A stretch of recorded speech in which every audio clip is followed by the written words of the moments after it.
Oui. Crash. Ginamo.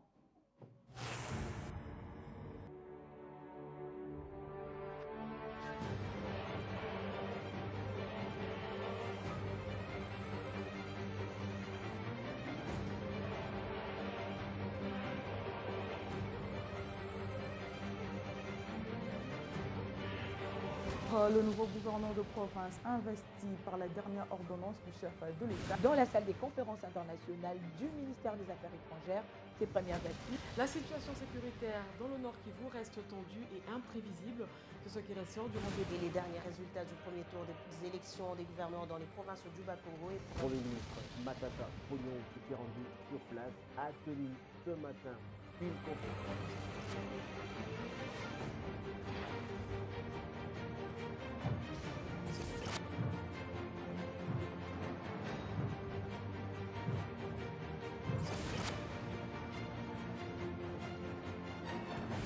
Vers le village Manenga, ce quartier périphérique situé à 45 qui rentre dans le cadre de l'opération Tolérance Zéro décrétée par le gouvernement. Discours d'Anté-Claude devant l'Assemblée nationale de la RDC qui comporte son. Nouvelle édition du journal, mesdames et messieurs. Merci d'être au rendez-vous. Vous êtes sur Télé 7. Tout de suite, le sommet.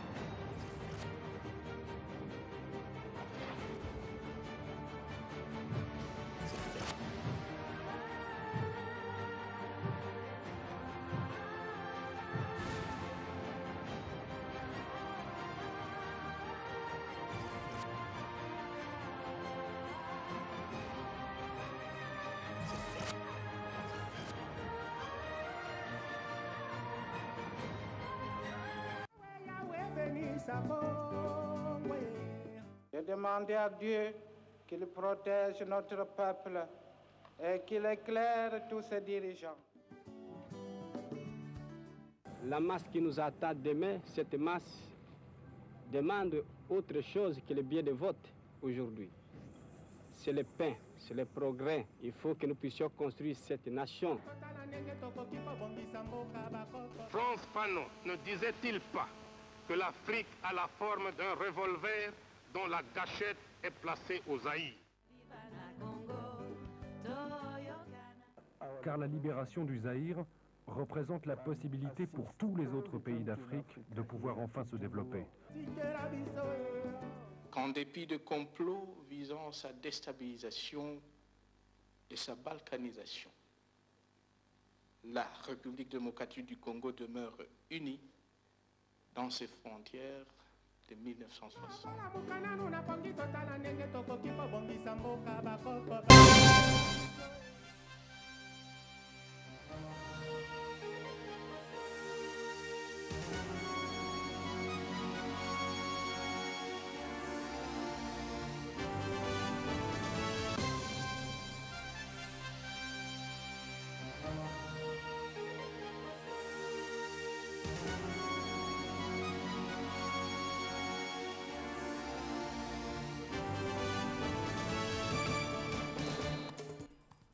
Il est 19 h, bonsoir à tous. À la une de ce journal rétrospectif, poursuite des consultations en prélude au dialogue national. Le président de l'Assemblée nationale a reçu les ambassadeurs des pays signataires de l'accord cadre. Il a surtout été question de la situation sécuritaire dans l'est du pays. Et puis, les bons résultats économiques enregistrés par la RDC ont poussé la Banque centrale du Congo à réduire son taux directeur. Il est passé de 4 à 3%. Cela va permettre de réconforter le matelas de réserve d'échange, a expliqué le gouverneur de la BCC. Bienvenue dans le monde numérique. Les télévisions congolaises vont changer de robe. Elles passeront de l'analogique au numérique. On n'y est pas encore puisque c'est dans 2 ans. Le CESAC demande l'implication des médias. Vous êtes très nombreux à nous suivre à Ngaliema, à Lupen et à Makala. Bienvenue à tous. On débute par Rutshuru, où les rebelles du M23 occupent à nouveau la ville après le départ des forces armées nationales. Les FARDC, qui pourtant s'étaient emparés de Rutshuru, ont dû se retirer. On ne sait trop pourquoi. Selon des sources militaires citées par RFI, les forces loyalistes ont répondu à un ordre de la hiérarchie. Mais Lambert Mende, porte-parole du gouvernement, avait démenti la reprise de Rutshuru, où des violents combats avaient fait 36 morts selon l'ONU. On réécoute Lambert Mende en duplex.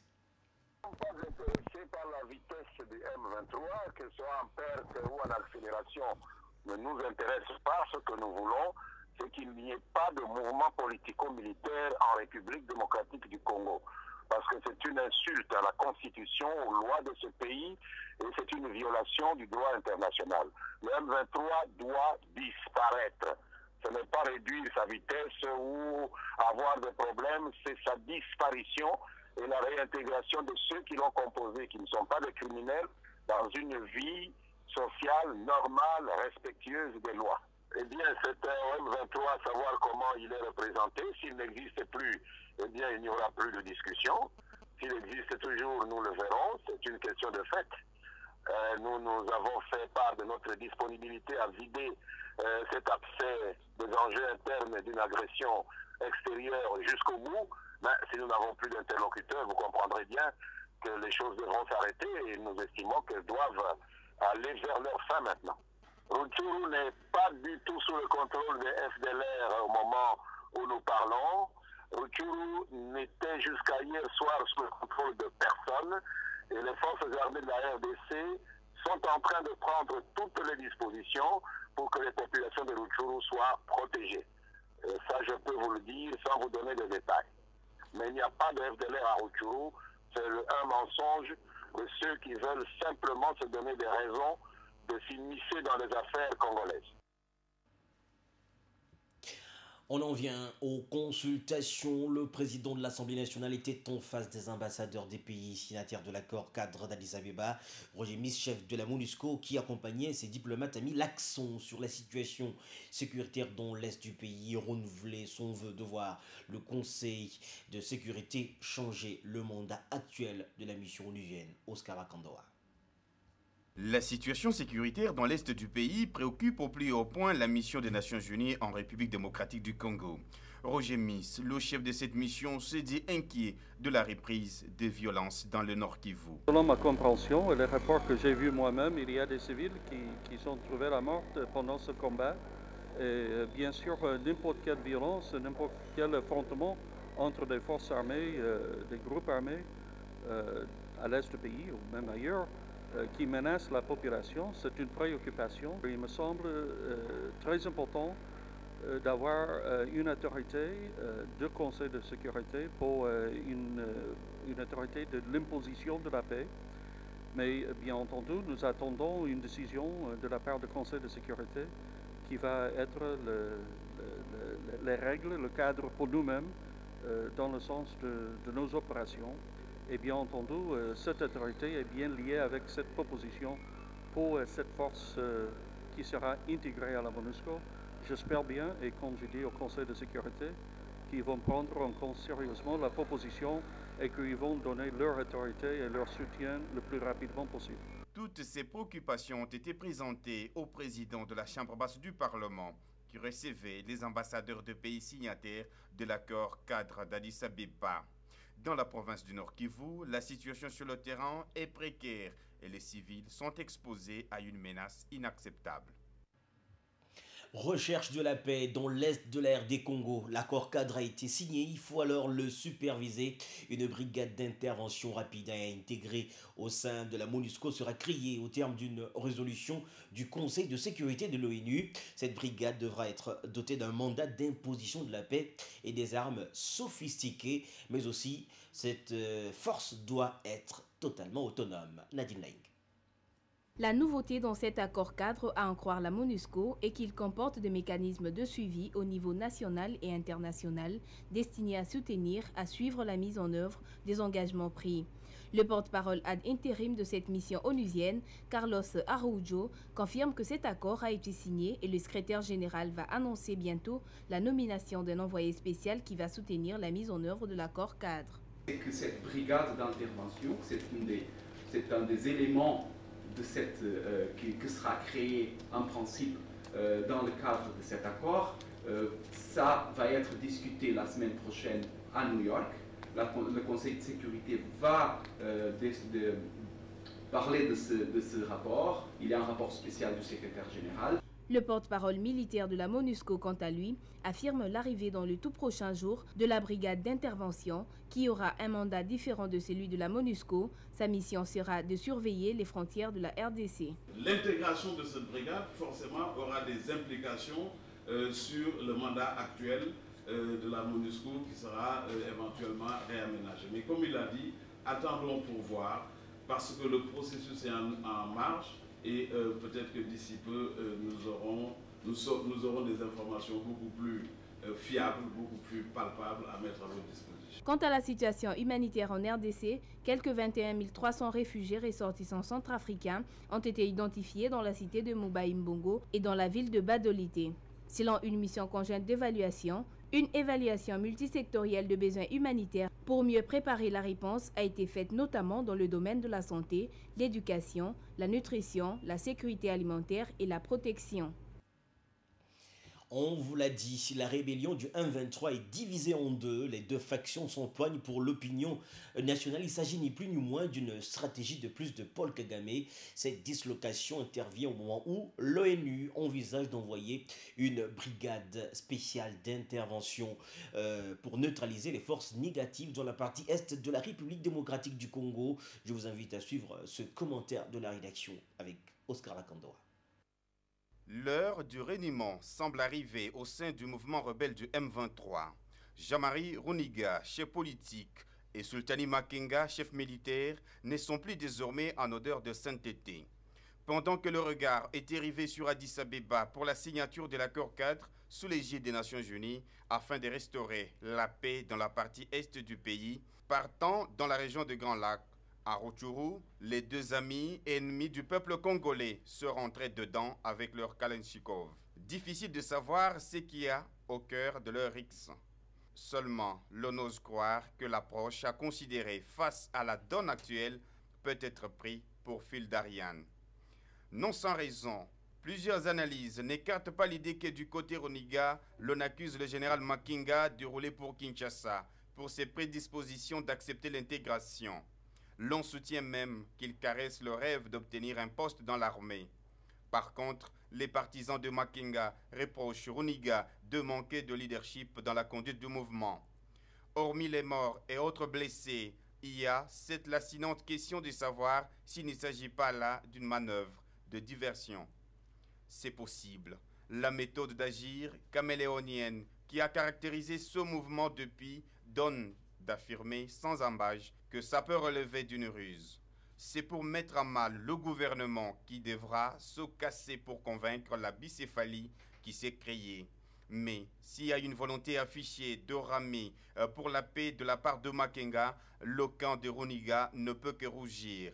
C'est parce que son protecteur Bosco Ntaganda se voit, au travers cette initiative, entrer droit dans l'œil du cyclone, mais aussi sa branche se vider de toute sa substance belliqueuse. Encore que la brigade d'intervention pour imposer la paix ne relève plus d'une chimère. Elle va se constituer et sa mission bien précise l'obligerait. Mais attention, on ne vend pas la peau de l'ours avant de l'avoir tué. Kinshasa doit être prudent et veiller à renforcer davantage ses moyens de pression diplomatique, mais aussi interne, par la tenue du dialogue national, afin de briser par un coup de massue le rêve de ce mouvement.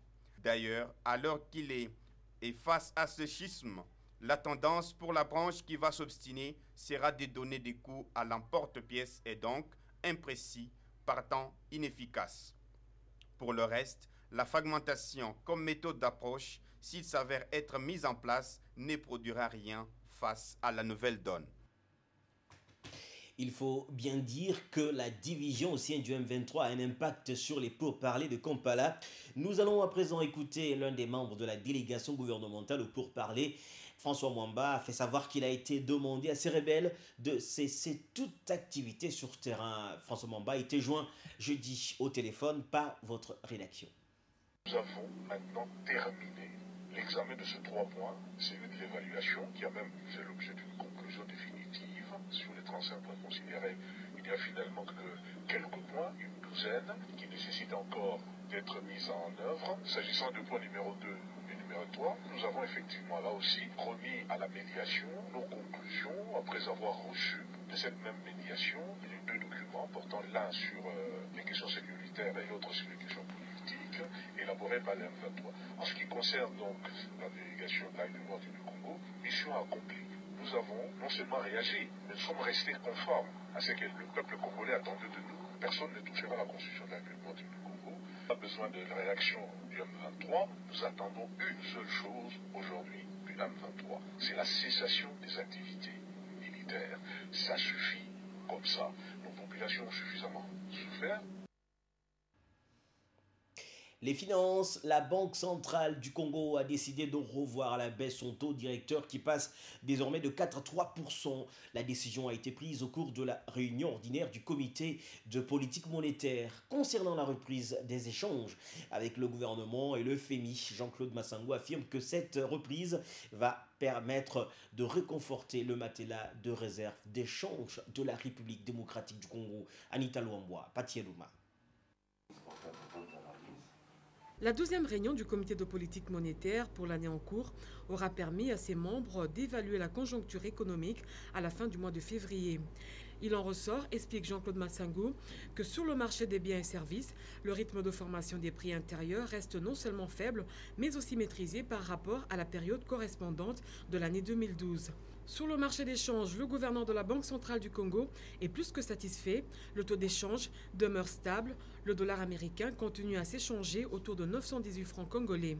C'est la raison de l'assouplissement du taux directeur, précise le patron de la Banque centrale du Congo. Nous avons le principe d'avoir un taux directeur positif par rapport au taux d'inflation. Et notre projection de taux d'inflation pour fin décembre 2013, à ce stade-ci, si toutes les tendances se maintiennent, eh bien, nous allons avoir un taux d'inflation en dessous de 1%. Concernant l'arrivée du FMI dans les tout prochains jours à Kinshasa, et pour la reprise des échanges entre la RDC et cette institution financière internationale, le gouverneur de la BCC confirme que cette reprise permettra à la RDC de reconforter son matelas de réserve d'échange et d'avoir des appuis budgétaires en faveur du gouvernement. Vous savez que le Fonds monétaire international donne quand même une caution morale aux investisseurs, tant nationaux qu'étrangers. Et il est bon que le fonds puisse revenir. Et si nous pouvons avoir un programme le plus rapidement possible, ça va nous permettre également aussi de réconforter notre position de réserve de change. Par ailleurs, le comité de politique monétaire encourage le gouvernement à accélérer la mise en place des infrastructures de base et des réformes nécessaires à la mobilisation des capitaux tant nationaux qu'étrangers. Dans le secteur des médias, la télévision numérique sera opérationnelle en juin 2015. Le Conseil supérieur de l'audiovisuel et de la communication tient à l'implication de tous les professionnels des médias dans ce processus. Au cours d'une conférence de presse animée vendredi dans la soirée à l'hôtel Invest, le président du CESAC a présenté à l'intention des responsables des médias les avantages de cette mutation technologique. José Junior Owawa, Thierry Kassongo, reportage. Le passage de l'analogique au numérique pour la télévision en RDC. La date est connue. C'est le 17 juin 2015. La SADC et autres partenaires sont confiants quant à cette mutation technologique à laquelle tous les utilisateurs devront s'adapter a un coût. Mais la population est rassurée. Il y a des pays qui fabriquent ce matériel à moins cher. Le président de la République nomme une commission du passage au numérique qui étudie toutes ces questions avec les instances qui ont en charge les médias pour que justement, au niveau de la production de l'image, au niveau du consommateur, au niveau économique, on puisse tenir compte de ces paramètres afin d'éviter que l'on ne crée la pauvreté, que l'on ne crée des disparités entre la population, les gens qui peuvent accéder à tel matériel et d'autres qui ne peuvent pas le faire. Mais je crois que le CESAC voudrait accompagner ce processus pour le mieux. Une révolution technologique aux implications financières non négligeables. Les dividendes générés par la télévision numérique terrestre feront l'objet de plusieurs rencontres entre les opérateurs du secteur. Et aujourd'hui, nous avons voulu sensibiliser les patrons de presse parce que ce passage implique beaucoup de choses. Il y a des connotations géopolitiques, il y a des connotations financières, il y a toute une sensibilisation, tout un processus qui doit être pris en compte par les acteurs de la presse, par les patrons de presse, par les journalistes, par la société civile, par les institutions financières, par le gouvernement, par les instances de régulation des médias. Dès la semaine prochaine, le CESAC envisage d'organiser une série d'activités pour sensibiliser les responsables des médias à s'impliquer dans le processus de financement des organes de presse. Infrastructure, le pont Bokassa, non loin de Sendoué, reliant les communes de Kalamou et Barumbu, sera bientôt réhabilité grâce au financement du gouvernement provincial. La cérémonie de lancement des travaux est intervenue vendredi sur le site en présence du gouverneur de la ville, André Kimbuta. Les détails avec Doudou Ndombe. L'Office des voiries et drainage est à pied d'œuvre pour donner à la ville de Kinshasa un pont de qualité de 3,30 mètres de hauteur par rapport à l'actuel. Sa largeur est de 10 mètres. Il supplante une chaussée à 2 voies et d'une capacité de 56 tonnes. Le tout en béton armé selon les normes de la SADC. C'est le 3e pont que l'OVD construit à Kinshasa, confirme son PCA avant de revenir sur l'importance de cet ouvrage. Le gouverneur de la ville, qui procède à la pose de la première pierre, ne manque pas de saisir l'occasion pour interpeller la population riveraine à la protection de ses biens communs.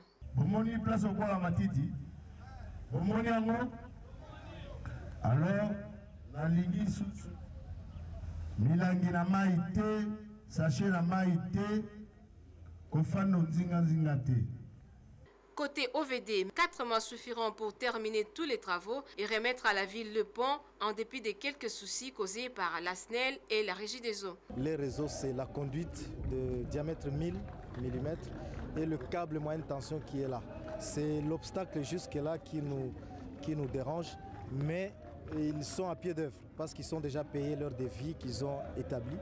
Et dès qu'ils ont terminé à rehausser la conduite, nous continuons nos travaux. Le coût des travaux s'élève à 1 700 000 $ américains. La route sera aménagée à la hauteur du pont. Les populations des alentours sont donc prévenues pour la protection de cet ouvrage.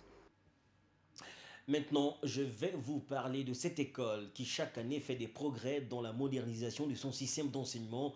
Le groupe scolaire Le Cartésien en est aujourd'hui récompensé. L'établissement a été admis à l'association des écoles internationales. Quel en est l'avantage? Vous vous posez certainement la question. C'est une véritable grâce pour les élèves du groupe scolaire Le Cartésien qui peuvent, sans le moindre souci, maintenant poursuivre leurs études à l'extérieur dans une des écoles membres. Les détails avec Serge Koueté. Journée de joie pour le groupe scolaire cartésien qui vient d'être inscrit à l'Association des écoles internationales de Genève en Suisse. Ceci à la grande satisfaction des parents d'élèves de cet établissement. Après plus de 5 ans de démarches, le groupe scolaire cartésien, devenu école internationale bilingue, vient d'obtenir son certificat d'école membre après avoir rempli toutes les conditions exigées par cette association internationale. Nous avons reçu il y a quelques semaines le certificat qui atteste que effectivement le Cartésien, l'école internationale bilingue Le Cartésien, fait partie de l'association des écoles internationales. Et je tiens à préciser que c'est la seule école en RDC, non seulement en RDC mais également dans toute l'Afrique centrale, à faire partie de cette association. Donc c'est vraiment un honneur, un privilège pour nous. Cela va permettre aux élèves de cette école de partager les connaissances avec les autres écoles membres disséminées à travers le monde. Steve Mbikaï, promoteur du groupe scolaire cartésien, a entamé le processus d'admission de son école au baccalauréat international, explique Jeremy Ruiz, coordonnateur de ce programme. L'adhésion à l'association des écoles internationales était le premier pas à franchir vers l'organisation du baccalauréat international. L'organisation du baccalauréat international, elle est basée en Suisse, elle existe depuis 1968 et elle offre un diplôme qui est reconnu internationalement dans une centaine de pays par près de 2000 universités prestigieuses, dont l'université d'Harvard aux États-Unis. Le Cartésien est le premier établissement à être inscrit aux écoles internationales pour son système d'enseignement de qualité, dont notamment la transmission des connaissances en plusieurs langues. Religion, le pape Benoît XVI, toujours très haut dans l'actualité. C'est le jeudi 28 février dernier que le pape Benoît XVI a quitté effectivement le Vatican. Il faut dire que l'annonce de sa démission a secoué le monde et continue à susciter des réactions. Quelques fidèles catholiques congolais interrogés font des éloges à l'endroit du successeur de Jean-Paul II et disent leurs adieux à cet homme de Dieu qui a marché sur les traces de son prédécesseur, Éric Ngamba. Evelyne Chibola. Le pape Benoît XVI, souverain pontife, redevient évêque Joseph Ratzinger. Une recommandation qui ouvre une période dite de siège vacant, pendant laquelle aucune décision importante ne peut être prise jusqu'à la fin du conclave. Un départ salué à travers le monde, les Kinois ne sont pas restés indifférents. C'est une décision sage. Quand on n'est plus en mesure d'assumer ses fonctions, il faut oser laisser plutôt que de faire les choses à moitié. Ne pas travailler quand la santé ne va pas bien, parce que la santé c'est le physique, et le physique, quand c'est fort, l'esprit aussi est très fort. Et c'est comme ça qu'il a dit. C'est quand même normal, ça nous apprend à, quand ça ne va pas, il faut démissionner. Ça montre aux différents dirigeants, quand on est dans les capacités, il ne faut pas s'approcher aux fonctions, mais il faut laisser les autres. Les fidèles catholiques congolais ont formulé leurs vœux de paix, de joie, de bonne santé et de longévité à l'endroit du Saint-Père pendant ses séjours à Castel Gandolfo. En province, l'épouse du chef de l'État séjourne à Chikapa, la deuxième ville du Kasai occidental, où elle est arrivée ce dimanche. Olive Lembe s'y est rendue pour l'inauguration d'une école technique construite avec le financement de sa fondation. Un geste salué par les habitants de cette ville qui lui ont réservé un accueil très chaleureux. Notre consoeur Anita Louambois, qui est dans la suite de la première dame, revient sur les grands moments de cet accueil. C'est à 14h heure de Chikapa qu'atterrit l'avion qui transporte l'épouse du chef de l'État. À son bord, Marie-Olive Mbekabila, accompagnée du chef de la maison civile du chef de l'État, Théodore Mugalou. L'aéroport national de Chikapa était pleinement pour accueillir celle qu'elles appellent affectueusement ici Mamou, c'est-à-dire maman. À sa descente d'avion, Marie-Olive Mbekabila est reçue par le chef de l'exécutif provincial, Alex Kandemou Pompa, le ministre de l'EPSP, Maker Mangou, et les autorités coutumières de la ville. De l'aéroport national de Chikapa, le cortège de l'épouse du chef de l'État s'est ensuite dirigé vers le boulevard Lumumba, en passant par le rond-point 6 heures où une foule immense l'attendait. Marie-Olive Mbekabila va également effectuer une visite à l'hôpital général de référence de Kanzala. C'est demain que l'épouse du chef de l'État va procéder à l'inauguration officielle de l'Institut technique industriel et professionnel dans la commune de Dibumba 1. Depuis Chikapa, Anita Louambois pour Télé7. Nous revenons dans la religion. Vendredi 1er mars, l'humanité a célébré la journée mondiale de la prière. La tradition a été respectée au Congo-Kinshasa. Les chrétiens de la capitale ont prié pour les femmes victimes des violences dans la partie orientale de la RDC.